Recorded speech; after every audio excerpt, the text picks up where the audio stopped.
एक एक पैसा जोड़ के 2 मंजिला मकान था और उसमें रह रहे थे।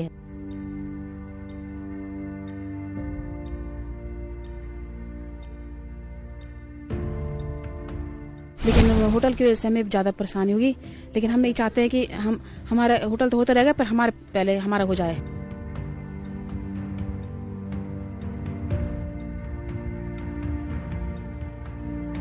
बेटा पहले तो ठीक ही था जोशीमठ में, इसलिए सारे लोग बसे बच्चों के बहाने, अपने ऑफिस वगैरह के बहाने, लेकिन अब तो भूत धसाव हो रहा है।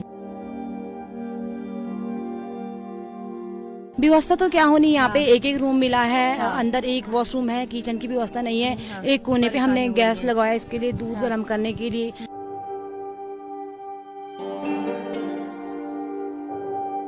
पूरी तरह से इस समय जोशीमठ के साथ है, जोशीमठ वाले लोगों के साथ है, आपदा प्रभावितों के साथ है और हर संभव जो सहायता है वो हम लोग करेंगे।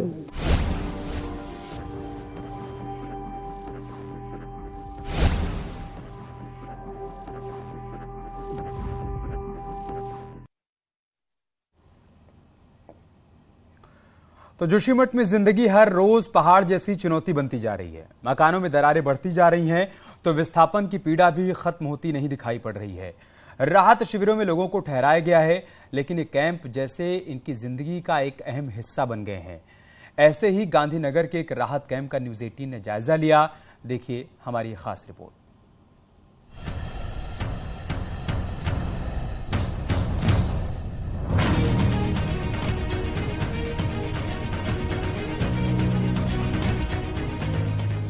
इन बूढ़ी आंखों में आंसू थम गए हैं। जिस घर की दहलीज में ये जवान हुए, बुढ़ापे में वो आशियाना इनसे छूट गया है। ये बच्ची पढ़ रही है और जिंदगी इनका कड़ा इम्तिहान ले रही है। ऐसे ही कई परिवार जिनके सपने आज इनकी गृहस्थी के सामान की तरह बिखरे पड़े हैं, जिनको समेट कर ये लोग राहत शिविर में जैसे तैसे गुजर बसर कर रहे हैं। जोशीमठ के गांधी मैदान में इस वक्त मैं मौजूद हूं। गांधी मैदान में ही आपको बताते चले कि राहत शिविर लगाया गया है। ये राहत शिविर वही है जहां पर लोगों को ठहराया गया है। सुरक्षित जगह है ये, इसीलिए लोगों को यहां पर ठहराया गया है। जोशीमठ के वार्ड नंबर 4 6 परिवारों को 3 जनवरी की सुबह यहाँ शिफ्ट किया गया था। होटल मलारी के बगल में इन लोगों का घर था, जिनमें इस कदर दरार आ गई कि अब राहत शिविर ही इनका घर बन चुका है।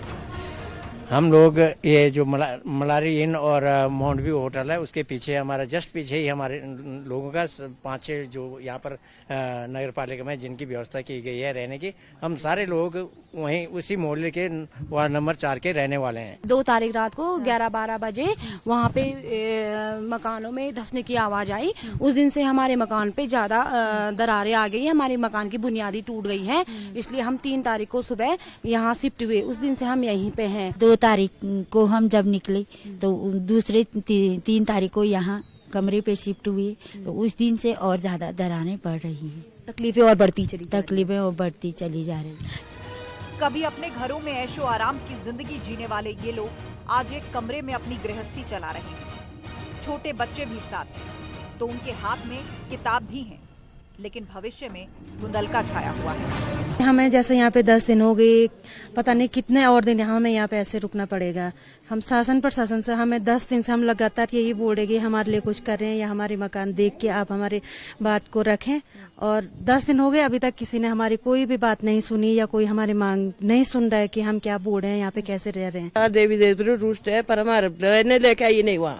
हम 5-6 परिवार जितने हमारा बुरा खंडर हो रखा, बिल्कुल ही हमने उसी टाइम रात हमने सामान फेंका बाद फर्स्ट बेस्ट सामान कहाँ के कहाँ, यहाँ ऐसे बूढ़े 10 साल हो गई, समस्या हो रखी। जोशीमठ में ऐसे ही कई राहत शिविर बने हुए हैं, जहां डेंजर जोन बन चुके मकानों से शिफ्ट किए गए लोग रह रहे हैं। 10 दिन से ये लोग राहत शिविर में ही हैं, लेकिन अब ये सरकार से जल्द स्थायी बंदोबस्त चाहते हैं। ये तो क्या चलना मैम, मैं ये चाह रही हूँ कि होटल का जो कह रहे हैं कि पेमेंट करने का, उनका बाद में सोच लीजिए, पहले हमारा सोच लिया। हमारा घर बार सब कुछ छूट गया, हम इधर उधर बेघर रह गए। यहाँ दिक्कतें हो रही हैं, बच्चे परिवार सब एक ही कमरे के अंदर व्यवस्थित है।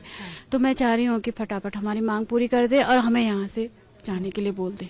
पता नहीं कब क्या होगा, लेकिन पहले हम नीचे हम ही रहते हैं, जो 5-7 परिवार है, पहले हमारा किया जाए, जो भी भुगतान किया जाए। मकानों में दरारें पड़ने के बाद आशियाना पीछे छूट चुका है। आज जिंदगी खाना बादोश सी होकर रह गई है। विस्थापन का दर्द आंखों के रास्ते छलक रहा है। अब राहत कैंप ही इनका स्थायी ठिकाना बन चुका है। मकान बना रखा था, एक पैसा जोड़ के 2 मंजिला मकान था और उसमें रह रहे थे। तब 2 तारीख की रात को पता नहीं वो वैसे चढ़ की आवाज आई, तो हम रोड में भागे रात को, तो वहाँ पर हम आग के सहारे रहे। उस दिन से हम तब 3 तारीख को हम यहाँ शिफ्ट हो गए थे।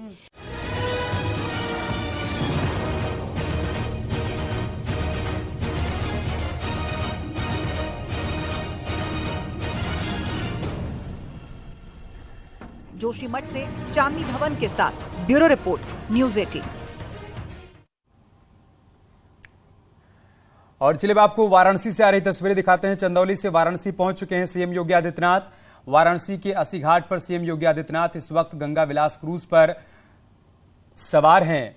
ये लग्जरी क्रूज जिसका मुआयना करने के लिए मुख्यमंत्री योगी आदित्यनाथ पहुंचे हुए हैं।